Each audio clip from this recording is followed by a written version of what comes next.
What would you do if your entire life was planned out for you, your career, your future, even the person you were supposed to marry? For Miles Harrington, a wealthy CFO trapped in a world of expectations, the pressure was unbearable. But one impulsive decision, a kiss with a complete stranger, set off a chain of events that would change his life. This is a story about breaking free, finding yourself, and discovering love in the most unexpected way. Stay tuned, because you won't want to miss how this journey unfolds. Miles Harrington was the kind of man everyone envied.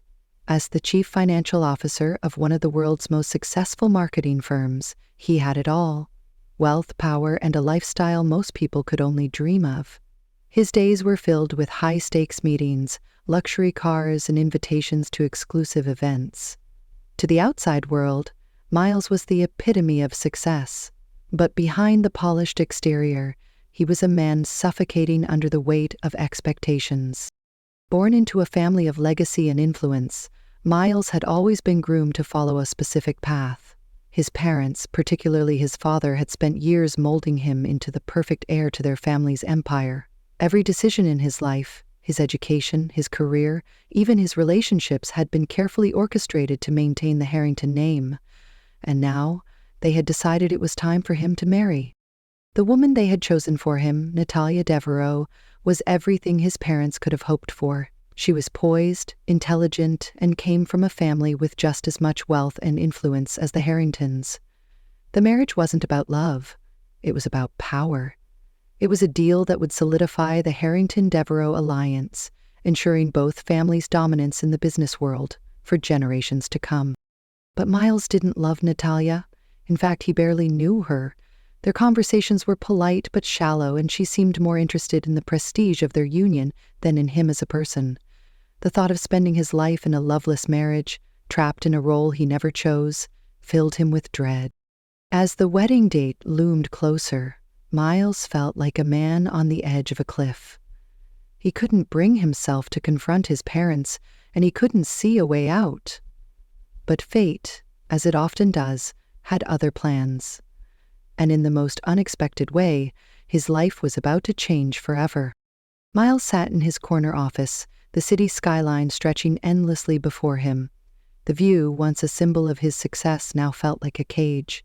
His phone buzzed on the desk, the screen lighting up with a message from his mother. "Don't forget the engagement dinner with the Devereaux family tomorrow. Your father expects you to make the announcement."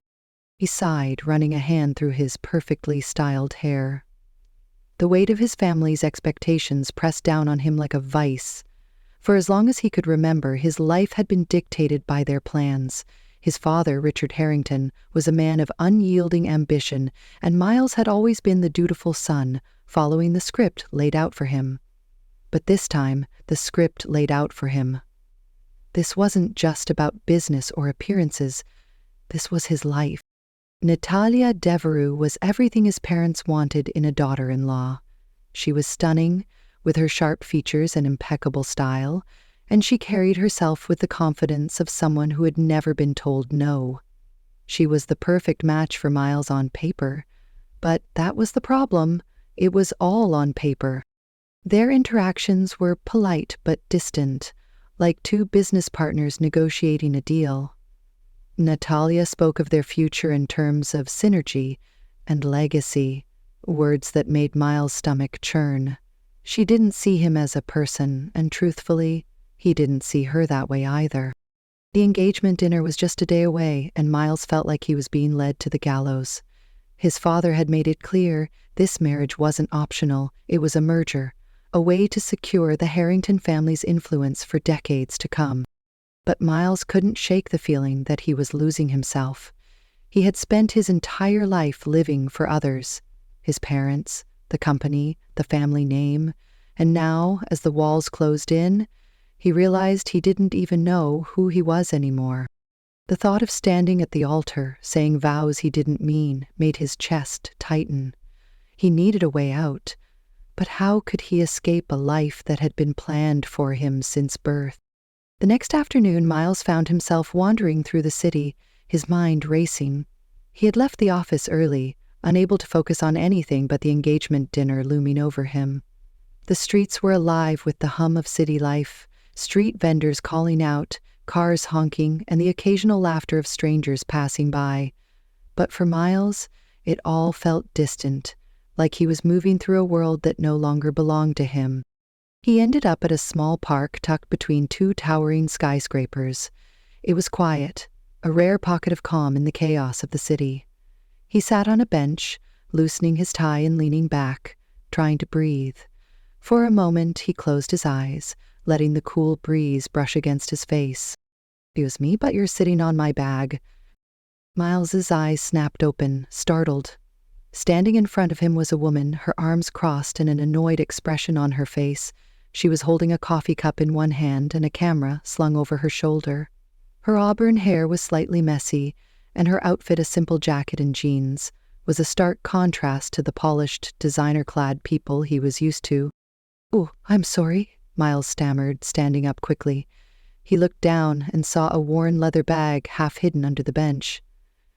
"I didn't see it." The woman sighed, brushing past him to grab her bag. "Maybe next time, pay attention," she muttered, more to herself than to him. Miles watched her for a moment, something about her catching his attention. She wasn't like anyone he usually encountered. There was an air of independence about her, a kind of confidence that didn't rely on wealth or status. Before he could say anything, a voice called out behind him, "Miles Harrington?" He turned to see a man in a suit approaching, someone he vaguely recognized as a business associate of his father's. Panic surged through him. The last thing he needed was for word to get back to his parents that he was wandering around the city instead of preparing for the engagement dinner. Without thinking, he turned back to the woman. "I need your help," he said quickly, his voice low and urgent. She raised an eyebrow. "What?" "Just go with it," he said, stepping closer, and, before she could protest, he leaned in and kissed her.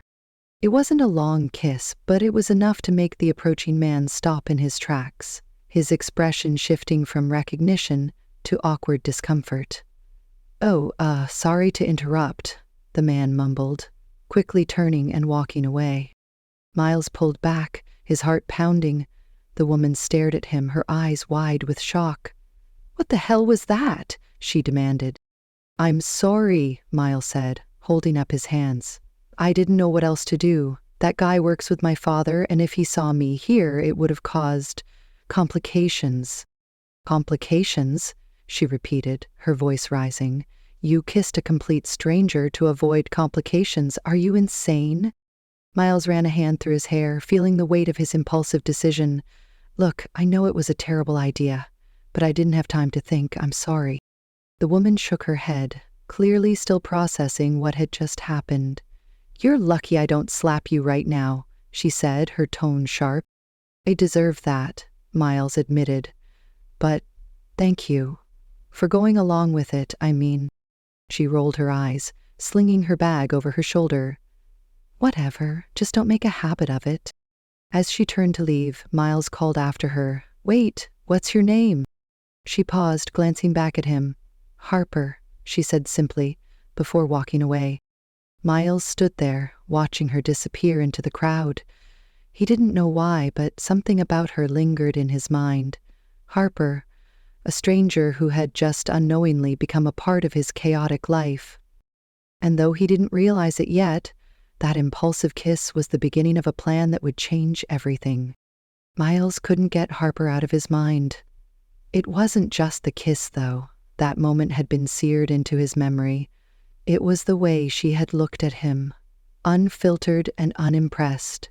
She didn't care about his title, his wealth, or the world he came from. For the first time in a long time, someone had seen him as just a person, not a Harrington. The next day, after a restless night of pacing his apartment, Miles made a decision. He needed to find her. He didn't know exactly what he was going to say, but he knew one thing. Harper might be the key to escaping the life he no longer wanted. It took some effort, calling in a few favors, asking around, but eventually he tracked her down. She was at a small cafe on the edge of the arts district, sitting by the window with her laptop open and a cup of coffee in hand. She looked focused, her brow furrowed as she typed, completely unaware of the chaos she had inadvertently stepped into. Miles hesitated for a moment before walking in. He wasn't used to feeling nervous, but something about Harper made him second-guess himself. Taking a deep breath, he approached her table. "Harper," he said softly. She looked up, her expression shifting from confusion to recognition and then to annoyance. "You again," she said, leaning back in her chair. "What do you want this time? Another random kiss?" Miles winced. "I deserve that. But no, I'm not here to kiss you. I'm here to apologize. And to ask for your help." Harper raised an eyebrow, clearly skeptical. "Help? With what?" He pulled out the chair across from her and sat down, his hands clasped together on the table. "I know this is going to sound crazy, but I need you to pretend to be my girlfriend." Harper blinked, then let out a short laugh. "You're kidding, right?" "Worried. I'm serious," Miles said, his tone earnest. "I'm supposed to announce my engagement to someone tomorrow night. It's an arranged marriage, something my parents set up to secure a business alliance. But I can't go through with it. I don't love her. I don't even know her." Harper stared at him, her expression unreadable. "And you think pretending to date me is going to fix that?" "Yes," Miles said, leaning forward. "If my parents think I'm already in a serious relationship, they'll have no reason to push the engagement. They'll back off." Harper shook her head, crossing her arms. "This is insane. You don't even know me. Why would I agree to something like this?" "Because I don't have anyone else to turn to," Miles admitted, his voice softening. "You're the only person I've met who doesn't care about my name or my money. You're real, and I think that's exactly what my parents need to see." Harper studied him for a long moment, her eyes searching his face. "You're serious about this," she said finally. "I am," Miles said. "I know it's a lot to ask, but I'll make it worth your while. I'll pay you if that's what it takes." Harper frowned, clearly offended. "I don't need your money." "Then why not do it just to help someone out?" Miles asked, his voice almost pleading. "I'm not asking for forever, just a few days, long enough to convince my parents that this engagement isn't happening." Harper sighed, leaning back in her chair. "This is the most ridiculous thing I've ever heard." "I know," Miles said, a small smile tugging at his lips. "But I'm desperate, please." There was a long pause as Harper considered his words. Finally, she let out a resigned sigh. "Fine, I'll do it. But only because I feel sorry for you. And if this blows up in your face, don't say I didn't warn you." Miles felt a wave of relief wash over him. "Thank you," he said sincerely. "You have no idea how much this means to me." Harper shook her head, a faint smile playing on her lips. "You're lucky I'm a sucker for a good story. Let's just hope this doesn't turn into a disaster." Miles chuckled, though deep down, he knew the real disaster would be if this plan didn't work. The Harrington estate was as intimidating as ever. A sprawling mansion perched on the edge of the city, it was a symbol of power, wealth, and tradition. Miles had grown up here, but tonight, as he pulled up to the grand entrance with Harper in the passenger seat, it felt more like enemy territory. Harper glanced at him as he parked the car. "You look like you're about to walk into a war zone," she said, her tone light but her eyes sharp. "That's not far from the truth," Miles muttered, adjusting his tie. He turned to her, his expression serious. "Are you sure you're okay with this? It's going to get intense." Harper smirked, brushing a strand of hair behind her ear. "I've handled worse. Besides, I'm curious to see what kind of people raise someone like you." Miles couldn't help but laugh, though it was short-lived. "Just follow my lead, okay? And thank you for doing this." Harper gave him a small nod, and together they stepped out of the car and walked toward the massive double doors. Inside, the Harringtons were already gathered in the grand dining room. His mother, Eleanor, was seated at the head of the table, her posture as perfect as ever. She was the picture of elegance, her sharp eyes immediately locking onto Miles as he entered. His father, Richard, stood near the fireplace, a glass of scotch in hand, exuding authority. And then there was Natalia. She sat near Eleanor, her expression calm but calculating. She looked every bit the part of a future Harrington, poised, polished, and utterly unbothered. "Miles," Eleanor said, her voice cool but welcoming. "You're late." "Sorry, Mother," Miles replied, his tone polite but distant. "I had something important to take care of." Richard raised an eyebrow. "More important than your engagement dinner?" Miles took a deep breath, his hand instinctively reaching for Harper's. "Actually, yes. I'd like you all to meet someone." He turned to Harper, his voice steady. "This is Harper. She's my girlfriend." The room fell silent. Eleanor's smile froze, her eyes narrowing slightly as she studied Harper. Richard's expression darkened, and Natalia's perfectly arched eyebrow lifted in surprise. "Your girlfriend?" Eleanor repeated, her tone laced with disbelief. "Yes," Miles said firmly. "We've been seeing each other for a while now. I wanted you to meet her before things went any further." Harper stepped forward, her confidence unwavering. "It's nice to meet you, Mr. and Mrs. Harrington," she said, her voice warm but not overly deferential. "Miles has told me so much about you." Eleanor's smile returned, though it didn't reach her eyes. "Has he? How lovely." Richard, however, wasn't as subtle. "Miles, can I speak to you in private?" he said, his tone leaving no room for argument. Miles nodded, squeezing Harper's hand briefly before following his father into the adjacent study. The door closed behind them with a heavy thud. "What the hell is this?" Richard demanded, his voice low but furious. "You're supposed to be announcing your engagement to Natalia tonight, not parading some stranger around." "I'm not marrying Natalia," Miles said, his voice steady despite the tension in the room. "I've made my decision."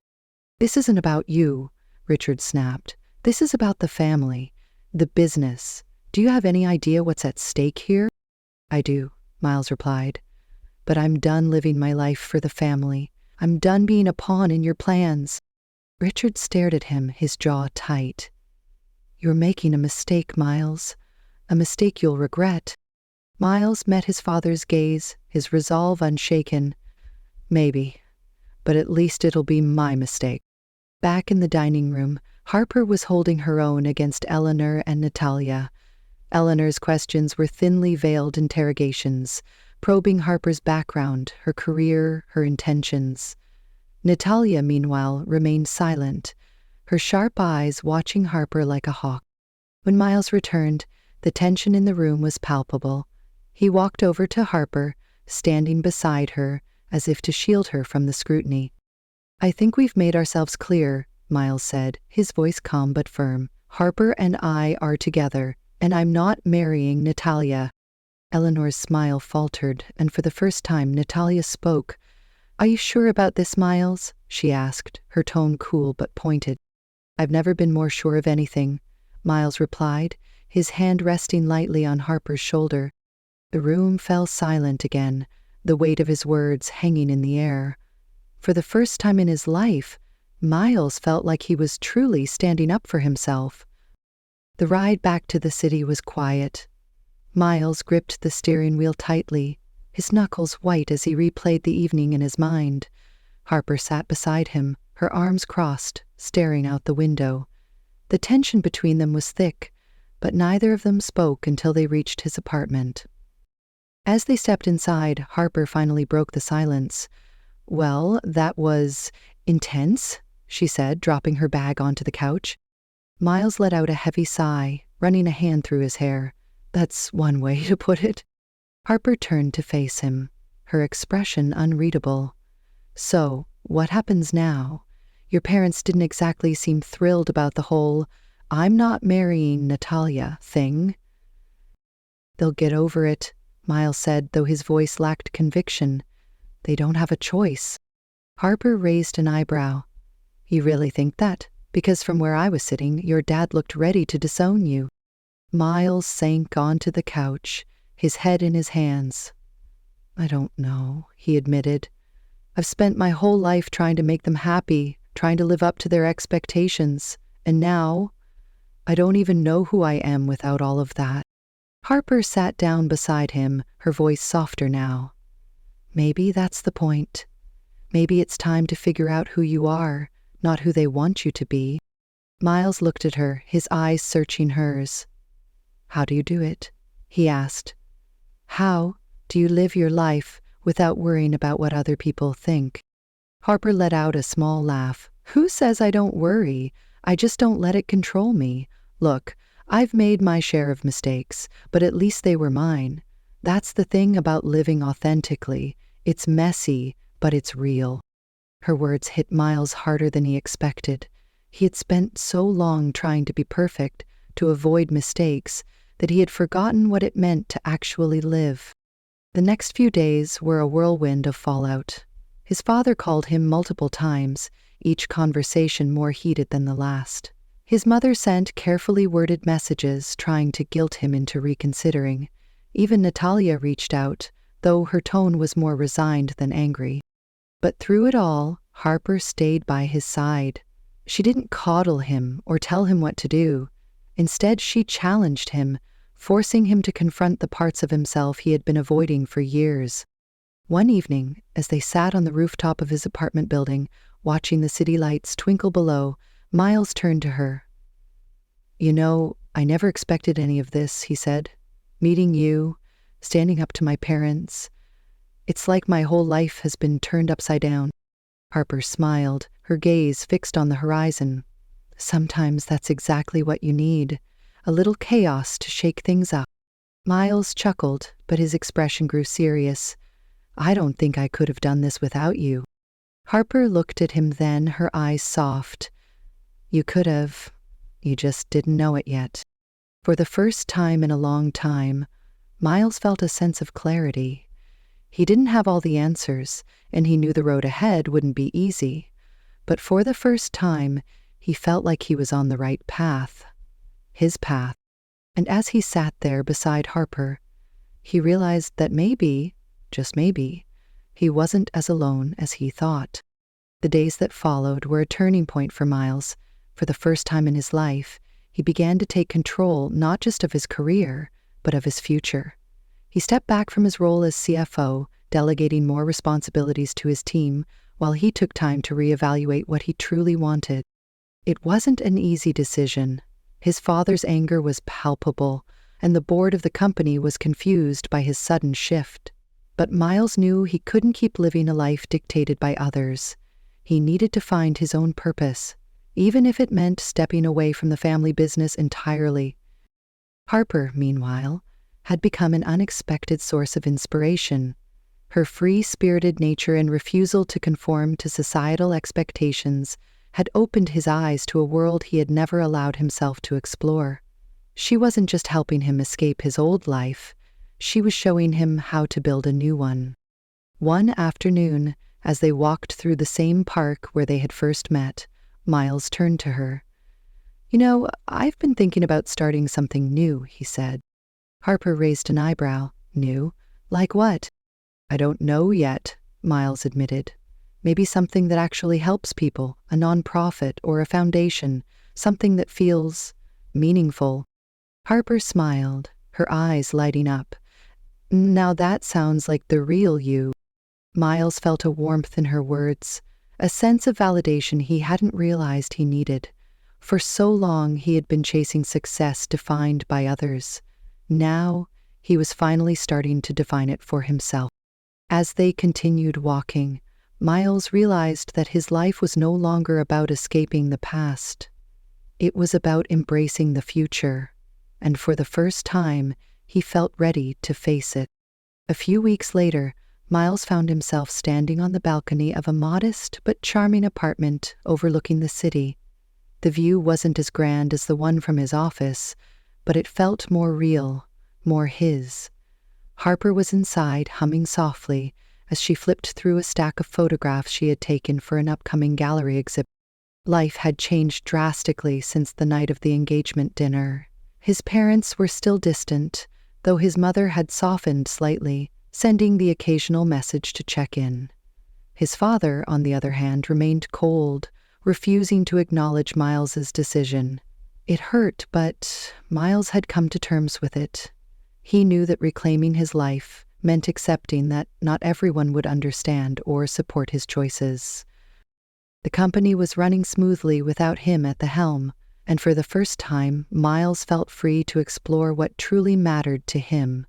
He had started laying the groundwork for a foundation focused on supporting young entrepreneurs from underprivileged backgrounds, something he wished he had seen more of in his own world of privilege. Harper had been by his side through it all. What had started as a fake relationship had grown into something neither of them had expected. She challenged him, supported him, and, most importantly, saw him for who he truly was. One evening, as they sat together on the balcony, Harper turned to him. "So, do you regret it?" she asked, her tone teasing but curious. Miles smiled, shaking his head. "Not for a second," he said. "For the first time in my life, I feel like I'm actually living, and I have you to thank for that." Harper laughed softly. "Don't give me all the credit. You're the one who decided to take the leap." Miles reached for her hand, his gaze steady.